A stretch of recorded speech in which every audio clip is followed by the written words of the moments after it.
So we haven't done one of these. Stuff popped up on our screen, and we're trying to figure out how to do the YouTube live thing. Right. Have we ever done a YouTube live before? Oh yeah. No. When we first started the channel 5 years ago. Lives. Yes, we did some live streams, YouTube live, whatever you want to call it. I'm not sure what you call it, but it's not usually works for our family, but right. Sometimes we can make it work. We're but it gonna might try be to make it impromptu. work tonight. We had this idea that maybe. No, Virginia. Okay, we're trying to get our daughter to log on so we know that this is working. Our daughter in Tennessee. So anyway. I really thought you were asking her to join us. No. Okay. So and now YouTube's saying that we're live on our channel. That's great. We know. Yeah, we've never done that. Oh, her sign says is waiting to join. We're live. Okay, No. that's fine. Okay, so if We you're can just here keep talking, and you know what? It's people, going to record everything anyway. okay, if you are here and you want to write a comment, because it's not telling me how many people are on or anything like that. Hey, Stacy. Hi, Stacy. Daisy. So anyway, we are. She got it, but Virginia didn't get it. So, Tell the nice young lady up the hill. So anyway, we just wanted to try this to see how it's working.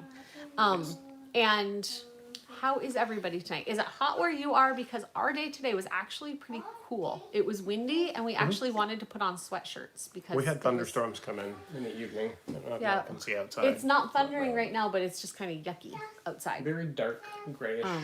And we're supposed to get hot next week, which for us is like 88 degrees. I don't know Yes, if that was. mid-80s is ridiculously hot for the state of Maine. So We have days. So we got married June 15th, which is tomorrow. And it was like we got married tomorrow? 22 years ago. But it was like 45 degrees on the day we got married.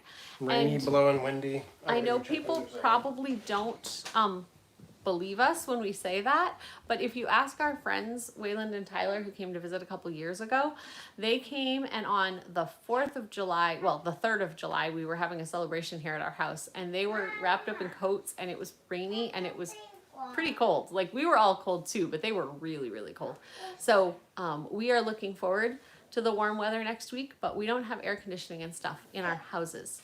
And so we don't like the really hot temperatures, especially for days on end, because we don't have a way to cool down our houses. Okay, Waylon and Virginia are here. Hi, guys. We did set up our pool earlier this week.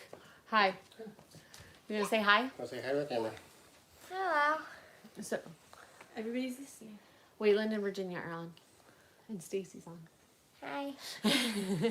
So. What did you come in and tell me? Did you come in and tell me something? I just won. He won solitaire. Awesome. Okay, I give her. Okay, Wayland's waving at you. Like it says Wayland's waving at you.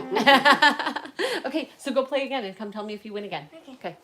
So we set up our pool the other day. So we have a 4-foot above ground pool. Like it's 4 feet tall. I don't know how big it is around. Like I think it's like 18? 16 or 18, something like that. Yeah, like 16 or 18. Not enough to really swim in, but enough to get cool in, and we can all be in the pool at the same time and have fun. Right? Mm-hmm. We like the pool. My sister and her son came to help us set it up the other day. And it's always a challenge setting it up, but this year it wasn't too hot, which was nice because the poles slide into the plastic easier, or the rubber, whatever it's made out of. But then we had a leak in the pool, and we also have a problem that our pool pump is not working right. Yeah, The pool is my mom's thing. It's an electrical issue. Something with the GFCI. There's the GFCI built into the plug for the pump, and she said she plugged it in and heard a pop, and then it was going bzzz, making buzzing noises at the plug. So anyhow, thank you, Alan, for the advice. I bought a real genuine certified GFCI plug that I'll try to put on when it gets here Monday or Tuesday. So I just saw that Waylon said it was 90s down there, and that's warm. Dude, Very warm. for us that would be scorching. I think we got to 65 today, That's nuts. which wasn't like that feels really good, except it was breezy. Here's the little guy. Say hello. Oh. Because everybody joined just to see him He is anyway. 27 and almost 28 days old. He's 4 Yes. weeks old tomorrow morning at 2 a.m. 2:10. Yes. Say hi, baby. Hi. We're still at the stage of eating and sleeping a whole lot, which is good. Yes. And he's still at the squishy stage. So anyway, we wanted to get on here. Part of what we're talking about is tomorrow is our anniversary. Tomorrow's anniversary. And- 22 years. She's been tolerating me. I'm sorry. It's been 22 good years. Yeah. So we've been married 22 years. Yeah. And we've learned a lot about marriage in the 22 years we've been married. The Lord saved me in June of 2000, and then we got married in June of 2002. So in those 2 years, I feel like I learned a lot, but I don't feel like I really still knew what I was doing walking into marriage at that point. So the Lord's been very gracious the last 22 years. I don't think And a bunch of children. of us And all knew kinds of stuff. what we were walking into when we walked into marriage. We both were following God at that point, but we were both very baby Christians, so we didn't really know what the Bible said about marriage much. Yeah, we knew a lot of stories, I think, and we knew the basics of the gospel, but I don't think we understood God's word as a the lamp for your feet and light to your path. Like, how does that work practically? How does that work in marriage? How does it work in having children, raising children, all of those things? And that's really what Herding Little Cows is birthed out of. Is we felt like we didn't really know anything, and not that we know everything now, but we feel like we have enough that we can share with people and encourage people who are still in the midst of it, because we're still in the midst of it too. We started the channel because we wanted, because Mark's been on the channel more, but when we started it was more of a me thing. And it was more of the things I wish I knew when we first got married and first had kids that I really felt like I learned along the way by accident, trial and error, mistakes that I made. And so I think we both have really learned that marriage is not a 50-50 thing. Like, you've got to give 100% of yourself. Yeah. And sometimes that's returned 100%, and sometimes it's not, and you still have to give the 100% whether you're getting it in return, and vice versa. Yeah. Well, because you don't love someone or give to someone hoping in return. Like, that's not love, that's self-serving. Right. But I think that's what a lot of people go into marriage with. Is what can I get out of this, as opposed to what can I put into this? Definitely. I think I felt that way probably when we got married. I probably would have said something different, but if you're honest with your own heart, you look back and you're like, okay, this is kind of about me. Yeah. I think that's the work of the Lord in our lives, though, is like we were both kind of baby Christians when we got married and didn't know much about what marriage was supposed to be or what it would look like, or like, I don't know. We're still learning. Still learning, definitely. Yeah. Age's eyes coming back. I wonder if we won. So we have a baby monitor in the kids' room because Video monitor, sorry, because Josiah has seizures. But when they're playing games and stuff, we can tell if people are coming to ask for help or do things like that. Did you win? Nope. Oh, didn't win that time. So anyway, we definitely have learned over the years how to communicate better. Even though it's not always perfect, we have communication issues. Some of it stems from Mark's brain issues that he has, his neurological issues. She's trying to steal the baby. Baby stealers. Some of Mark's neurological issues are what lead to our communication problems, but some of it is, and some of it is because I'm a girl and he's a guy and we deal with things differently. Okay. I'm a fixer. He is a fixer. Testosterone does that to you. And Fix stuff. I'm more emotional and concerned about relationships, and Mark is more of a let's fix this, and relationships will work themselves out afterwards. As long as everything's right, you can probably fix the relationship later. But yeah, we're learning Not in a bad together. way. I'm learning in a lot of ways, and No, and I'm not saying hopefully it's a you're bad learning way. too. But yeah, no, because I definitely can fall more on what my emotions are telling me to do, as opposed to especially right now, postpartum. I don't have any symptoms of postpartum depression and stuff, but there's what's called postpartum blues for people who might not know. Hello, Maudie. So postpartum blues is something that is expected. Most women have it. I think it's 9 out of 10 women have it.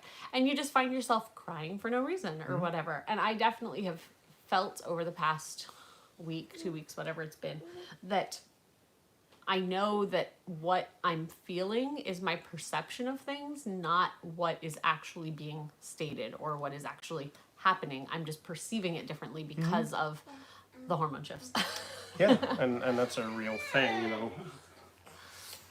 Hormones do actually change the way you think, and yes, there's prayer, there's need to have self-control, and that kind of thing. But the emotions aren't bad. God also made them. Right. Like, don't manipulate people's emotions. Right. But like that's a good thing too. I think I was raised. Well, maybe not I was raised, but I had the perception that men didn't have emotions. Like, we didn't do that kind of thing. That was for girls, and that's not true either. You know, Men just show their emotions. if you've ever, you know, and I remember David Crossman, if you're watching David, the day I got married, I was like, I have no idea what's wrong with Dan, her dad. He's just acting really weird. And he's like, someday you will hand your daughter's hand to some young man who's not going to be up to everything that you should be. But Waylon's pretty close. you don't understand. But Mostly Waylon fine. is much better catch than I am, than I was, that's for sure. But yeah, there is something different that I guess I never understood it until I experienced it. And that's just one emotion. There's emotions like when he was born, I cry when babies are born, and I think they're wonderful, and I just sit there and hold them, and if she'll let me. Usually babies with mommy quite a bit. When we get home, I get a chance to hold them, and Naomi gets a chance to hold them oftentimes in the evenings. But emotions are a good thing. We're supposed to be bonded to one another in love, and love that's emotionless, I don't know, doesn't have any practical outworking. Yeah. Anyhow. So we definitely have communication issues being a guy and a girl, but And a guy also, with brain problems. well, yes, I said that one. Oh yeah, sorry. But also just as two people who have differing opinions on things, you have communication issues just because you can't see from someone else's perspective. You can only think Yeah. from the experience you have. And so it's good to try to learn about other people and to be sympathetic and empathetic and all of those things. But you can't think outside of your realm of experience and knowledge. So sometimes that's just our issue, is just not understanding each other. Like, because I really don't get what you're saying about how we're fixing this car because I have no idea what the car is. And so you're asking my opinion and I'm just saying, I don't know. You said go into waiting. That's the way else works. Thank you. I don't know if he's the perfect son-in-law, but he's pretty close. There's going to be some competition maybe in the coming years, but I've only got 3 daughters, so there's not going to be a lot of competition. You So- can always be first, even if not best. 7 boys. Having a lot of daughters-in-law. Maybe we could have a discussion about what that looks like. We were discussing last night that we've kind of figured out what, like, courtship with a daughter looks like. And, you know, we feel like we're better prepared for when Naomi goes off to start a courtship or whatever. But we have But we have 7 no boys. idea what to do with the boys yet. You can put welcome in the comments or email or however you need to. If you got wisdom to share with us about that one, preparing boys to be men Yeah. to be prepared for marriage. It's not that we have no clue what to do, but we haven't had to physically, like, it hasn't physically worked out yet. So Right. we don't know what that looks like. Right. So, we We're still definitely learning. know that neither Mark or I were as prepared as we feel we should have been. Like, now looking back, where we should have been for marriage, neither of us were there. So, No. can you grab that? Because I can't see. Oh, yeah. I can't see a child on the video thing. I see feet, but I don't know where the child is. Oh, there's a He's child. right there. I saw can't someone's find you feet on the and I camera thought they were picture you. here. Did you yeah. win? No. You gonna play again? Or are you gonna play a different game? Play one more time. One Go more ahead and time. do it. He played the other day, 6 games and you never won? I only won once. 1 out of 6. Yeah, that was rough. So, Trouble was rough. so anyway, we Did they went hook up? to the post office today and got a P.O. box. Yes. Because we had some people asking about where we lived, and we were like, hey, we'll get a P.O. box. A friend of Naomi's actually just wrote to me tonight and is giving me a nursing dress. Yeah. Thank you, Abby. I don't know that Abby's watching, but thank you. I think that's part of what we wanted to talk about tonight or sometime was like trying to share wisdom. In order to share wisdom, we oftentimes have to actually share our family to say, hey, this child is doing this thing and whatever. And then talking about privacy with kids. And I know people are concerned and like, And we know different show people wisdom, yeah. think differently about this. So this is not against anyone because I have friends that have YouTube channels. Oh yeah, a few of you watching have YouTube channels. So it's not anything against what other people are doing. It's what we've chosen to do because we know everybody is called by God in different places to be doing different things and to be share different aspects of their life and stuff like that. I think one of the biggest things about privacy for us was we have spent most of the last 15 years working with churches in a public venue, having our phone numbers and our physical address, and inviting random strangers and homeless people to our home for dinner or Bible studies, because we did a lot of street ministry, and here in town we've always done open air ministry, so like there's no privacy in this. Well, when we lived in Key West, That's we worked with a lot of homeless people, but we also did our Bible study as a family out on the front steps of the church, Right. which we lived in. Yeah. And so we would invite people to come to the church to have meals with us and stuff. And when you were in the church You're in eating our house. area, you saw our house because it was connected to there's no way to hide where we lived. I think there's definitely what areas, we said. circumstances, and all these kinds of things that certain people's circumstances Definitely would make it not be different. wise to share much of anything at all. I Right. don't feel like we're in that situation. We don't want to be unwise and just calloused about it, though. We want to be wise, knowing. But there is something to when you've been in public ministry for all this time, and everybody knows where you live, and everybody knows what your vehicles look like. Yeah. We live in a very small town, like 2,000 people. Yeah. Everybody knows us, and we've had people like I remember years ago we were at a park and there was a family visiting from Massachusetts. Yeah. And I struck up a conversation with the wife, and we ended up having them over for dinner Yeah. while they were still in town. Yep.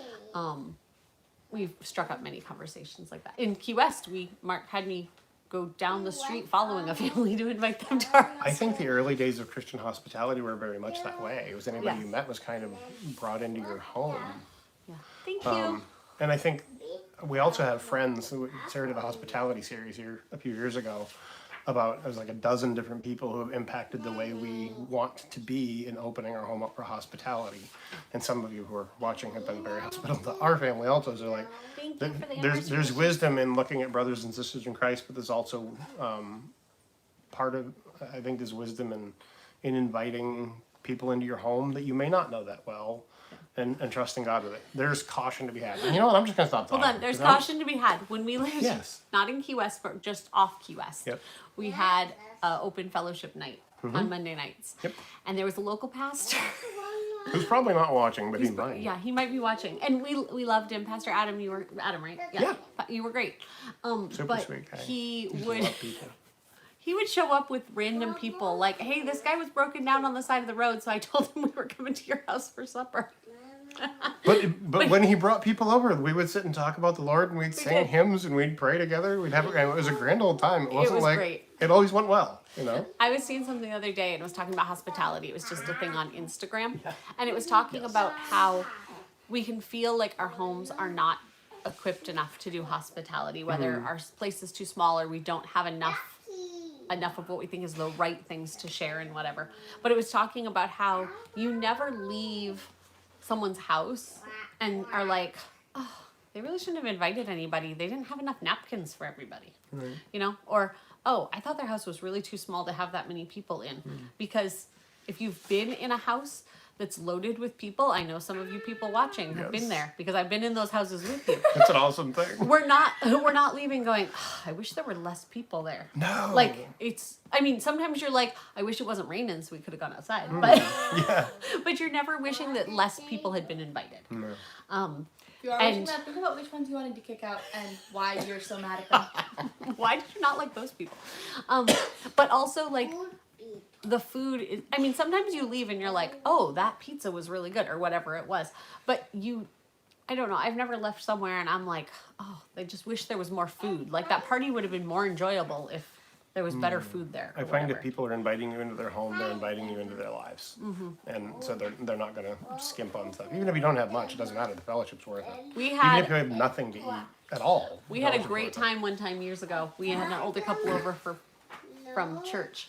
And we just had a family tradition to have hot cocoa and popcorn on Sunday nights. And that was the only night they could get together. It was a last minute thing. I didn't have other food in the house. So they came over and we had hot cocoa and popcorn. And we had it a was blast. so much fun. And they said they loved it. And this is a couple, they were in their 60s at the time. Jim and Barbara. They were probably older than Sweet that. folks. They're probably in their 70s. Those people that like always seemed old to you, yeah, those people. They're super sweet folks, though. They were super sweet. They Almost both gone passed now, away a couple yeah. years ago. But yeah, that was one time that was like really great fellowship Yeah. with not much around. We've had some really great fellowship with other people like over the years Yeah. around the campfire. We have friends right now. I don't think they're watching, but they have been opening their house up on Sunday evenings. Is it Sunday evenings that they do fellowship? That they just have people over and they have a bonfire and bring snacks if you want to, and we're just going to sing and praise God. And I think that's awesome.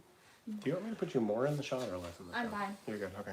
I've got a baby, I'm good. You can lean yourself wherever you want to be. Okay. Yeah, she doesn't care as long as she's holding the baby. Now that Virginia's not here, she has more time to hold the baby. For those who don't know, no, so Virginia just wrote, Jim never remembered my name though. So Jim always called Virginia, he'd call her Arizona or Arkansas or things like that. It was really Some funny. other state than Virginia, yes. He was Which wonderful. got me really confused the first time I remember meeting him, and I'm like, why do you call you Arkansas? He doesn't know you at all. Your name's not Arkansas. So at least it's not Wyoming. We went to a playground one time and they're like, why are your kids named after states? Virginia and Wyoming? We were in Missouri. Naomi? We were at that one campground that they stayed at, which we've only stayed at like 5 campgrounds. Evidently they missed all of our Nathaniel. travels. We stayed with people at churches all over the place, but. that's where we So campgrounds. anyway, for those who are watching, maybe watching that don't know, this is Mark. I'll introduce all Oh, of us. hi. I'm Sarah. That's Josiah. Josiah came in. Did you win that time? Yes, he won. There's a bunch of us. There's 10 of us at home. There's right 10 of now. us at home. You see Naomi in the background. We have other kids. Oh, you see Gideon, right? Oh, yep, Samuel's there's Samuel. the big one. Gideon's the small one. Yep. The littlest one's Elisha. But Virginia is watching. Wayland. It says Wayland on there. But Virginia is married to Wayland. That's our daughter. And she has moved away from us. It's very sad. She's having a baby next month. And Virginia, I'm supposed to tell you that Becca says hi. I was talking to Becca today. Okay. A favorite nurse of mine at the hospital is friends with me on Facebook, and we were writing to each other. And she wrote to me actually because I'm not gonna be able to read the whole thing without crying. But she wrote to me today because she went to her grandson's 5th grade graduation, and they were talking about my dad, who passed away 10 years ago at the end of this month. And at this graduation, he had been a teacher at that school, and they were talking about him and the work that he put into the garden and the dedication locks that they put on the garden that you could name, like put the name of a teacher on one of the locks and put it on the thing. And his name was on one of the locks. And so she wrote to me to say that people were still talking about Grandpa. So that's really cool. Yeah. See, it's not just postpartum hormones that make you cry. Like you were talking about your father and his impact. Yeah. And the 27th will be 10 I've been years holding since he his died. So the 4th of July was always a big thing for their family, and you know, our family by extension. And so Grandpa died, 6 days before 4th of July, and it was like we already had all these plans, we had all this stuff going on. Lynn had already taken over the race, thankfully, so we didn't have a lot of responsibilities. But we'd planned what we were going to do and all of that, and then his funeral was on July 3rd, and to date, it's the only funeral I've ever preached, and it was an incredible day in a lot of ways, but it was also very hard in a lot of ways. And then the 4th of July. So like this time of year there's a lot of memories. So it's not just postpartum hormones. There's some real stuff in here. Real stuff. Yeah. And her and her mom are expert criers. If you need someone to cry with you, just come on over, cry. They'll cry Cry with about you. anything. I got the message. Anything, yes. I got the message from Becca. I told Mark, and I had to stop so I could compose myself so I didn't cry while I said it. Not that there's anything wrong with crying. I was just trying hard not to cry while I said it. So then Mom came up and I read it to her, and I held it together and didn't cry, and she immediately started crying, which didn't help me. We're very good at crying with each other, even to the point that she'll be like, hey, I need to talk to you later. And I assume that it's something bad, and then she'll come in and she'll be like, and I'll be like, okay, that's fine. And then she'll think that I'm mad at her for some reason, and we get together and we cry at each other, finding out that what we were going to talk about is like what we're having for dinner Friday night. We're really good at that. Mark's picking a picture for Josiah to color. I'm gonna have him do this one, something like that. Butterfly. Yes, this is how to draw everything. Josiah really likes this book, and he has me pick something so that he can draw it. Nice. So, okay, question people can answer. What do you guys like to do as a family that you find really fun? Because tomorrow is our anniversary, like I mentioned before, but we call it our family birthday. And we like to do something as a family that's really fun. And I can't say anything that we have planned right now because I have too many children in the room. But one of the things they know about... What? You're an alligator? No. No. Do you What? want me to take it with you? It's an alligator. Okay. This is Gideon. I don't know what he said either. So anyway, we are having some special food tomorrow. Okay. These guys all know about the special food. So we don't eat cereal very regularly, but we bought everyone's favorite cereals. If you watched the video the other day, Malachi, Waylon says hi, or Virginia says hi. Can you say hi to them? Malachi was talking about Honey Nut Cheerios as his favorite cereal. Yes. We figured it out afterwards. Yeah. And so we bought cereal for tomorrow morning. Frosted mini wheats for Dad. And then I got Honey Bunches of Oats. Josiah likes my. So I'm only sharing our food. We're doing things other than food. But we're going to have burgers and tater tots for lunch. Yay. And then for supper, we're making homemade pizza. You like pizza? Yeah. You like homemade pizza? We also got some ice cream for a snack tomorrow. And a watermelon, because that's Mark's favorite. Yes. So- yes, family birthday. Yeah, so we like to call it our family birthday because it's the day our family started. And with the stage of life we're in, Mark and I get time together after the kids go to bed. We'll go walking in the driveway to be able to talk. But because of medical needs in our family and little babies and all of that stuff, we don't go out. We don't do On dates. We dates. haven't done a date. Yeah. And there's multiple reasons. One, we don't really feel the need. We don't feel the need to. I know some people do things differently, but like we don't feel the need to. But also, just with Josiah's medical needs, I almost feel like it would be irresponsible to leave him if we didn't need to. Like, yes, there are people that can take care of him. So when we had the baby, obviously we did leave him, and there are capable people to handle Yeah. things. But it's not optimal. I wouldn't. For us, we For wouldn't. us, for us it doesn't work. Yeah. And maybe at a different stage in life. I mean, after all these guys grow up, we can go out on dates all the time. I think we'll probably be back in the camper days, and maybe travel around and see our kids a lot, and grandkids a lot. But If we'll put up with them. we go. We're gonna have all our kids move to different states, so we have lots of different states to go to. Yes. We can travel with the weather. Don't put me in Hawaii. Peachy. I'm not gonna go to Hawaii. I can't drive an RV to Hawaii. Well, I can't drive anything anywhere. But anyway, we are going to also do some fun things as a family together tomorrow. But we Yeah. like to just enjoy the time that this is when God put us together. We talk about how God brought Daddy and I together, Yeah. how God put each one in our family and how each one's important. And that's just the kind of stuff we talk about. So Samuel likes to watch the old videos, right? Yeah. Samuel loves to watch old family videos. Aunt Angela said hi. Hey, Hi. He's being shy tonight. So anyway, we Mark and I met just a very quick. Mark and I met at a summer camp that was a Methodist church camp, and I'm not saying something bad about all Methodists because I don't think all Methodists are bad, but this Methodist church camp was very, very liberal, and there was a lot of sin going on behind the scenes that both Mark and I knew about, but we both were trying. Mark was trying to get away with it from a bad situation. Aunt Angela says hi. Hi, Aunt Angela. We love you. Mark was trying to get away from a bad situation with she doesn't want to let him go. She just want to show him the camera. If you want him, you can have him, but. Excuse me. Bad situation. okay, bad situation. He was trying to get away from bad situation with his ex-wife, where being very close to her and her not showing up for appointments to see Nathaniel was definitely tough on Nathaniel, and so he was trying to find a place where they could be and Nathaniel could have care in the summer from his, like, he was going to be going to day camp while Mark worked, so it was just kind of the best of both worlds for Mark. And I was there because I had gone as a second grader and did not have a good time, and I wanted to go back and make sure other people had good times. He's got the camera. No, I didn't. I do. So anyway, we met there, and it was a blessing that we met. But we wouldn't go back No. to camp. We did go back the following year because I just don't know if they're needing assistance. No.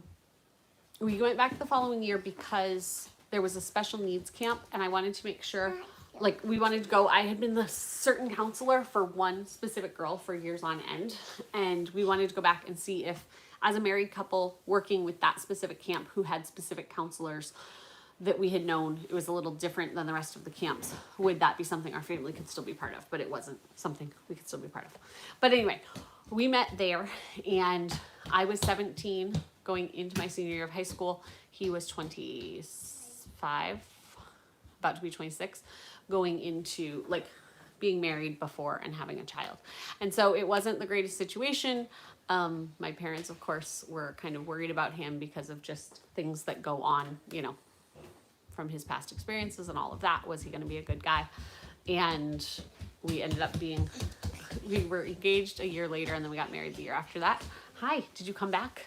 We got married the year after that, and it was all, by the time we'd been married a little bit, my parents were all okay with what was going on, right? Another guest appearance. Oh, we have another guest. Yeah. Hello. Gideon, you think I'm funny. So that's Abigail, if anyone's watching. She's reading. Did you finish it? I'm just gonna. She just say grabbed Oh, that one. okay. So we just went to the library, and I don't know if you've ever seen Liberty's Kids, which is an old PBS show about the Revolutionary War, but we found some books in the library about it. Yeah. Yeah, was that fun? Alright, What did you find at the library today? Abigail and Samuel Los Angeles is high. Did you find a bear Yeah. and a tiger? Ooh, a giant bear. We went to a library that, it's actually the library in our town, but we don't go to that one very often because it doesn't have a big selection, but we happen to And be in town bear. today. What? And bear. And a bear. Yeah, Right. there was a big bear. So we had gotten books before we had Gideon. A couple, sorry. We probably got books before Gideon too. But we got books don't before still have Elisha. No. And so we've had the same library books for probably 6 weeks.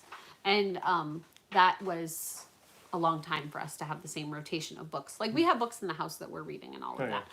But we had read through all of our read alouds that we were planning and everything. And so we had to take those back last week. Currently, after supper, we're doing Buried in the Snow. I'm gonna put that back up. I Little put it bit. up a little bit, but Yeah, there we go. That's probably better. So we're doing Lamplighter book Buried in the Snow right now. yes. As a read aloud. Which we've listened to the audio drama before, and we've had the book, but we haven't read the book out loud. So it's a very good book. It's true life-ish accounts of a grandfather and his grandson who were stuck in a Swiss They can probably chalet. hear you walking the whole Was time. it Swiss? It was Don't a ask me chalet. geography. It's a chalet. It's a It's up on chalet. a mountain. They got 3 feet of snow overnight. They have French names on They them. have French names. So they had, Francois and Jacques. they're stuck in the Oh. cabin. And they're supposed to get rescued like the next day. Like, grandfather got hurt. We're going to stay here. Right. Someone's going to come get us the next day. And then it started snowing. And didn't stop. And they're losing hope. We know what happens in the end, so I'm not going to tell you. Dun dun dun. But it's a good book. So anyway, we tried to do read alouds as a family. Where are you going? You hear the little pitter patter of feet. Okay, so I saw that Wayland, Virginia, said that they like to play games and look at old photos. Oh, yes. We're Old probably going photos to are play cool. some They're games good. tomorrow. Yes. I like old photos. I like old videos. Yeah. Virginia, We don't have you a guys aren't VHS old player enough to have anymore. Old photos. They have photos of themselves when they were children. Just not when they were young, married. Well, they do. Hey, Bob. Hey, dude, slow down. You're making a lot of noise. Coming bud. back, he went to put something away that he saw was out. So yeah, we do have our wedding is on a VHS tape. I actually have 2 VHS tapes. One from an uncle and a cousin. My or something uncle did and it. my cousin's husband did them, like 2 separate. Right. One is more like actually videotaping the events, and the other is like going and saying hi to everybody in the hall Yeah. while they're talking and dancing and eating food. So anyhow, it's on VHS, and we no longer have a VHS player. So maybe I think there's ways you can like hand somebody a VHS tape and they can put it on a DVD. We're or not gonna be able to watch digital it or something. tomorrow. No, not tomorrow. But Don't have it. But the kids know the basics of how we got together, what brought us together, how God decided the size of our family, which was pretty much when we first got married. Mark was having neurological issues, and we were like, okay, God, we don't know if we're ready for kids. And so we started birth control. And God was like, guess what? You're going to get Virginia. And she was a true blessing. But we didn't know at the time. The pot. Okay. And we didn't know at the time that children could be a blessing, even if you weren't like trying for them type thing. We've had some worldview shifts on that. And then after Virginia, we went back on birth control. And about 3 years later, we decided, let's have another one. And God took that baby in a miscarriage. And so we were kind of like, okay, God, you said yes to our first. I mean, yes to the one we said no to. And then you said no to the one we were looking for. And so we decided God was in control of it and that we didn't really have a say in that. Yeah, So, we figured that out. We didn't really decide it. It was decided for us. yes. But we didn't really, We're still learning, I think. But we were definitely learning slowly at certain times in our lives. Yeah. So that's how each one. Good night. Good night. Samuel's off to go read every book on earth. Yes. I got him a whole bunch of World War II books at the library today. So Oh boy. you can read any of the World War. No, you don't need a snack. You can play with Gideon. Since he's out there. So Samuel is Bring Naomi back 14 in. and he is hungry all the time. Well, he thinks he's hungry all the time. We're gonna stop Brendan, okay? I His do. belly is deceiving him. Yeah, his belly's deceiving him. I do feed him. His belly just doesn't know what's going on. Oh. Any tips, scriptures, and hope for a mama who wants to trust the Lord with her family size? I would just say that we don't have a promise of tomorrow, and we don't know what God's going to do with our family size. I have friends that have had 3 kids and then like 3 kids in quick succession and then never have another pregnancy.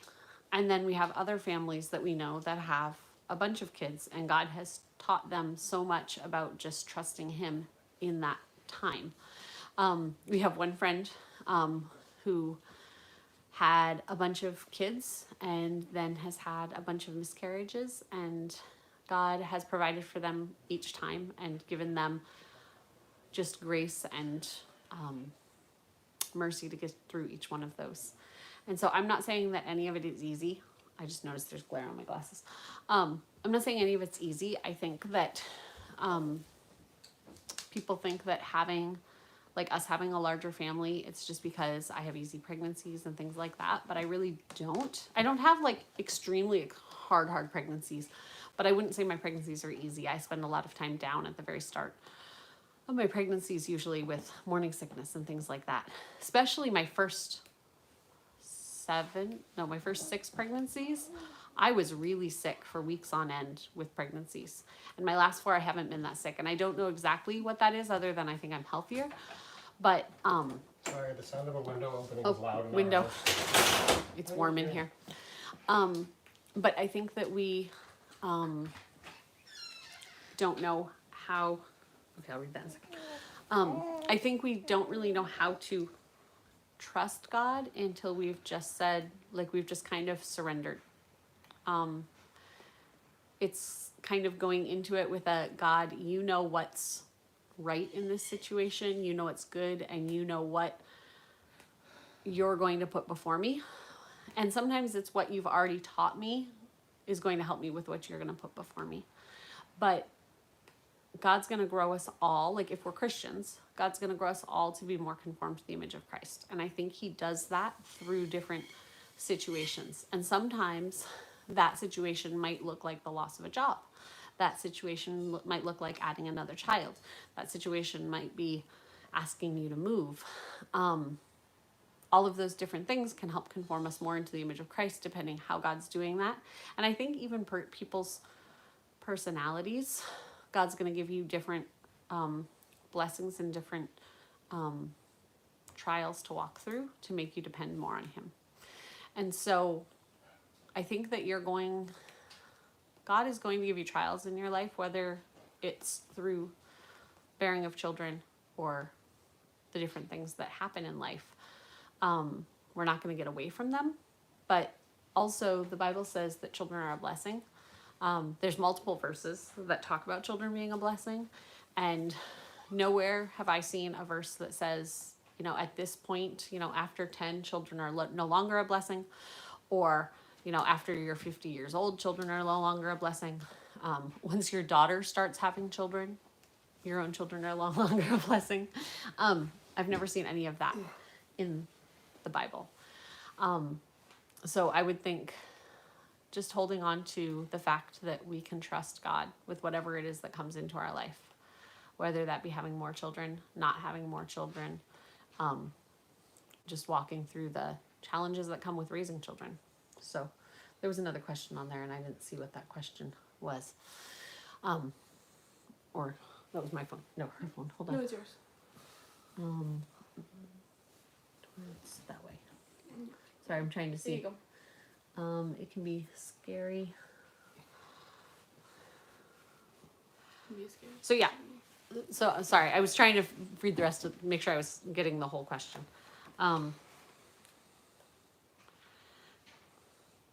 So managing family that doesn't support that can be a very tough place. Yeah, definitely. One, if your husband is not in agreement with your family size, you need to submit to him. But I think it's really important to not go against your conscience in what you're doing. So a husband has to be responsible for his own sin and responsibilities before God. So if a husband decides to do something that would cause you to not have children, that's on him. I think that a husband who would ask you to go against something that's your own conscience, like asking you to go on birth control or something, is asking you to violate something you believe God is telling you to do. So that would be a hard place. And if you want to private message me about that, I'm Sara Cowperthwaite on Facebook.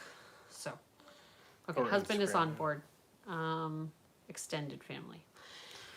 Okay, extended family, we Dealt get with that things one before. really tough. We actually know family that think people have children just so that they can get more state aid and get more money. Yeah. Like that's why you would have kids, is just so that you can have more money along the way. And that is not why If we that's have more the children. case, then it's not working very well. We're for doing us it 'cause wrong. We don't get any. We do have a video on our finances, so if you don't know what we're talking about, you can watch that. But we don't have children just to get more money. And right? But that was an extended It doesn't family work thing. very well. No, That's it doesn't for sure, is all work I'm very saying. well. You have to feed a lot of them and clothe a lot of them and take care of a lot of them. That costs money, but you don't actually get more money at work because you have more kids at home.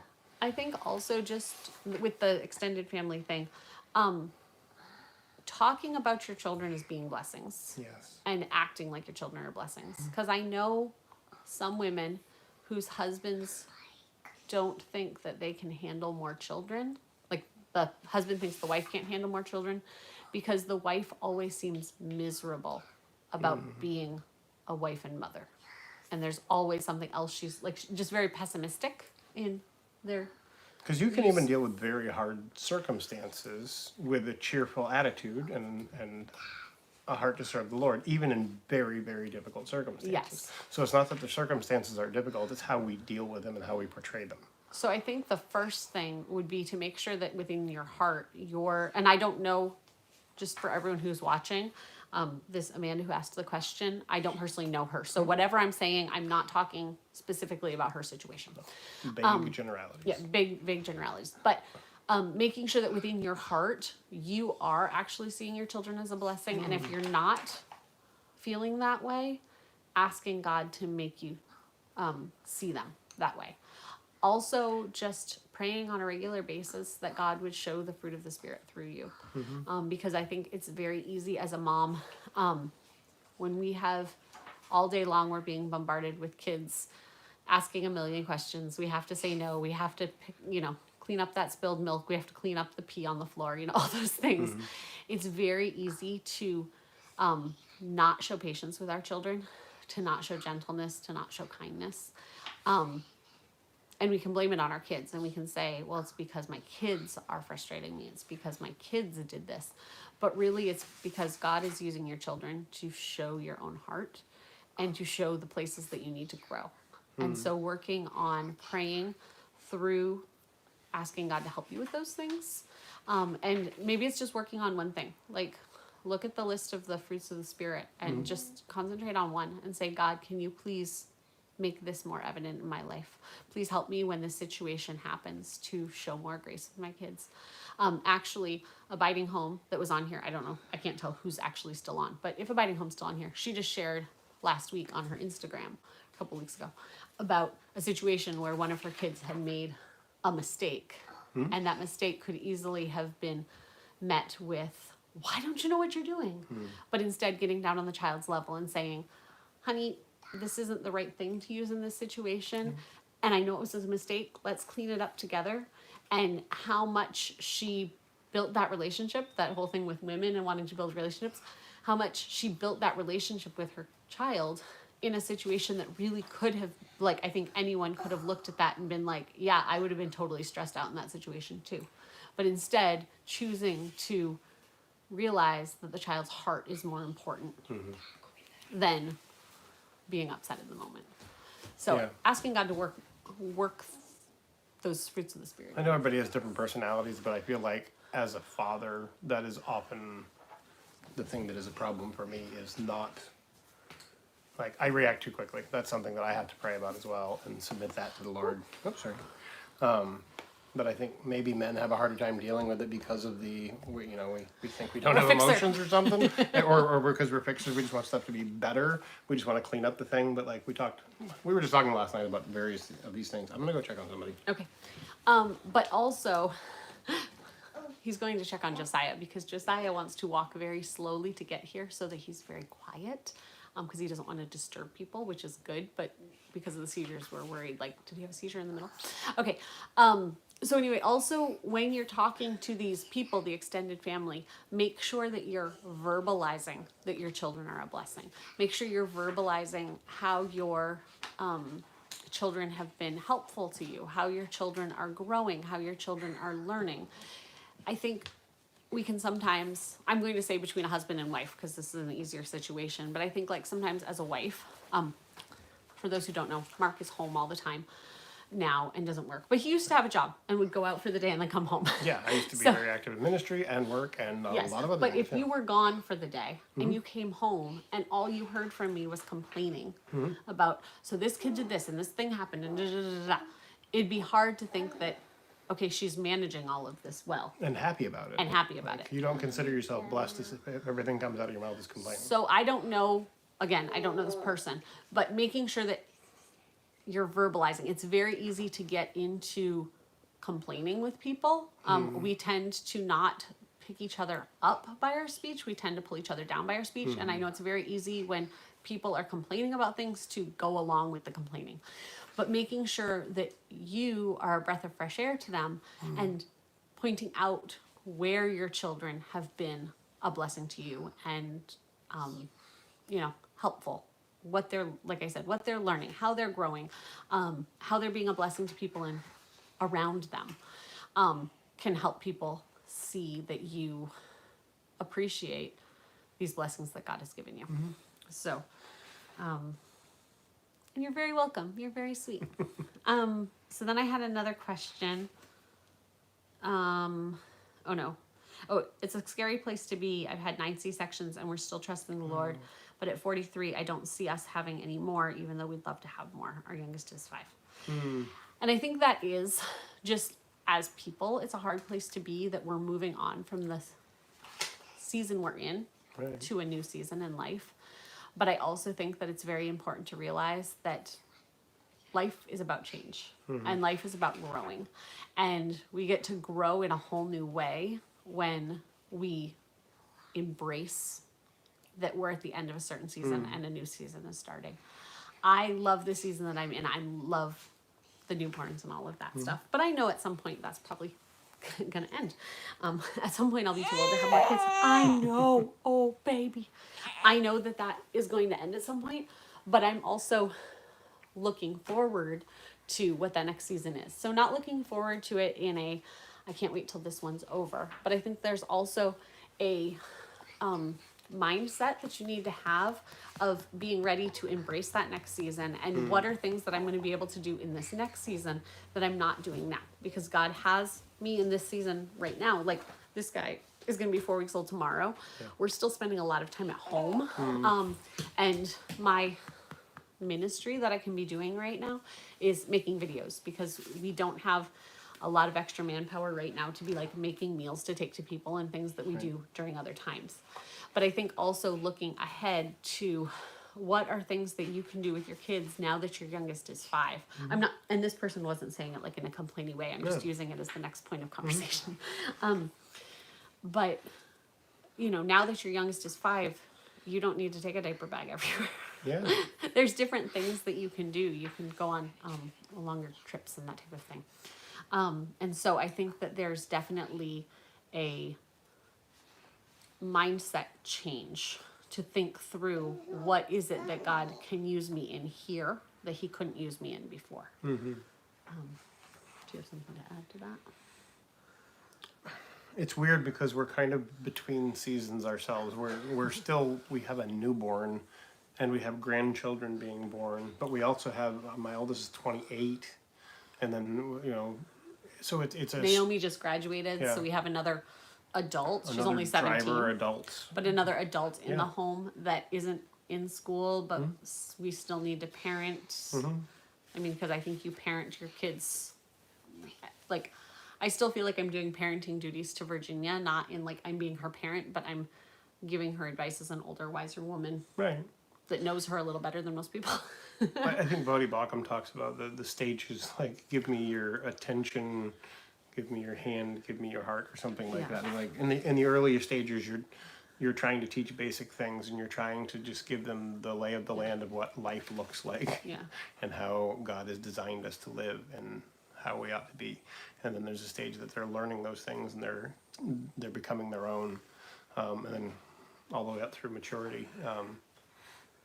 There's a lot of phases, and we're in a lot of them at once right now. I feel like this is a weird phase because we have a newborn and a grandbaby on the way, and actually 2 other grandbabies that are 4 years old.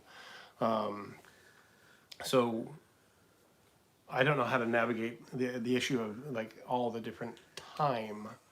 How much time do you have to do for each thing? Because there's also some young men that I talk to in various stages of life, just spiritual encouragement and mentorship. Friends, brothers in Christ, and there's a bunch of them in different stages. And then there's people that I talk to to learn from and to try to grow from learning from them. And they're all in different stages too. Some of them are, reaching the end of their lives and have grandchildren all over the place, and elders in churches and all sorts of things, and people in different places. So seeing people walk through all of those different stages and trying to figure out where I really fit, honestly, is hard. I really don't know where I fit, because it's not normal for me to be home all the time. Yeah. When I was in full-time ministry, I was gone a lot, maybe even more than when I worked full-time, or when we had the carpentry business, or any of those other things that, I if anything, I think I was gone a lot between work and ministry, and left a lot of these things in the early years of our kids to Sarah to do. And now God has taken some things away from me to help me see how important the focus of our family and home and ministry is.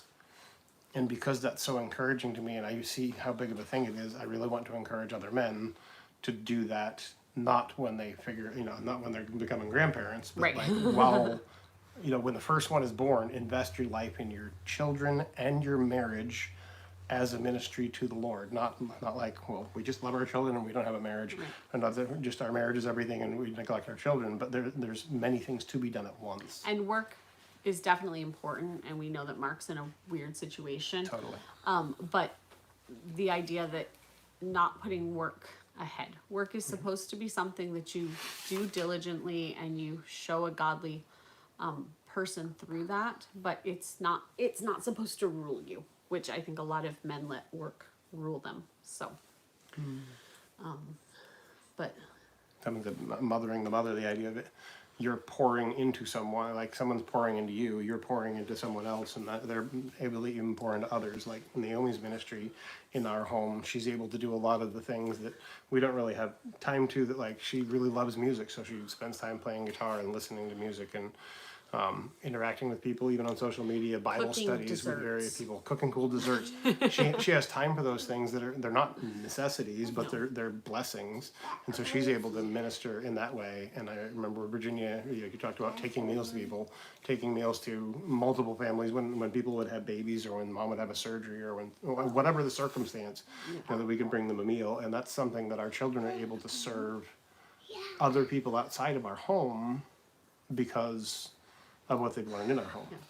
So about the mothering the mother thing too, I think that also alludes to Titus 2 and the Titus 2 women pouring into the younger women. We were talking about this the other day, and I feel like I'm in a weird stage because I really want to be one of those older women pouring into the younger women, which I feel like I am doing into my daughters, and with what I can trying to share on here and everything, but this isn't what Titus 2 Women is supposed to be. Like, I hope that I can give you guys encouragement, but I think Titus 2 Women is really an older woman who's past the childbearing stage, being able to go over and have a cup of coffee with a new mom and help with things around the house, but not take over another woman's house, but be able to be a mentor to them. And that's what A practical encouragement. yeah, that's what I'm trying to share on our videos. When I do the videos, I'm hoping you guys are feeling like we're sitting down and just having a conversation, even though through YouTube it's not the same. But I think that we really need that older generation of women. I don't want to put an age on it because I thought by this time in my life I would be one of those older women. I mean, I'm 41, and I didn't, when we first got married, I wasn't thinking we'd have a baby at 41. So We I really probably thought thought we'd I'd be be past this. having like teenagers Yeah. left by this stage. We definitely did not go into marriage thinking large family. No. But I think that we need more of the older women, so above me, who aren't doing aren't in the trenches of motherhood still, who are able to be that actual physical support, even if that physical support is just another adult in the house to talk to, of other women. And I'm not saying be there all the time and everything, but be available to women. And it isn't necessarily, see, the interesting part is this channel has to do with that Christian family and how our family runs and the things we've learned in God's Word over these years. 2 Timothy 2:2 talks about teaching these things that Paul was teaching to faithful men who will be able to teach others also. That idea of handing it down generation to generation. And we were in our family worship this morning, we're in Genesis 49, and Jacob is talking about his father and his grandfather and the things that God had revealed to them and the promises God had made to them and the faithfulness of God and all of these things that we've been talking about these last few months as we've studied through Genesis. And that's, even though these men were not perfect, Abraham was not perfect, Isaac was not perfect, Jacob was not perfect, not even close, but they were faithful to what God called them to do, and they equipped that next generation, father to son, father to son. So first of all, my responsibility is I have 7 sons, is to teach them those things. God's keeping you busy. And so having 7 sons at home and a few young men in my life, younger men in my life, I don't feel like I need a YouTube channel to stretch out, you know? Like, I feel like you have our daughters and our sons, and I think you also have much more organized thought processes. So you can contribute a lot more on the fly, where I really have to sit down for lengthy periods of time Someone's and dancing think. or something. I've got to go find out what's going on there.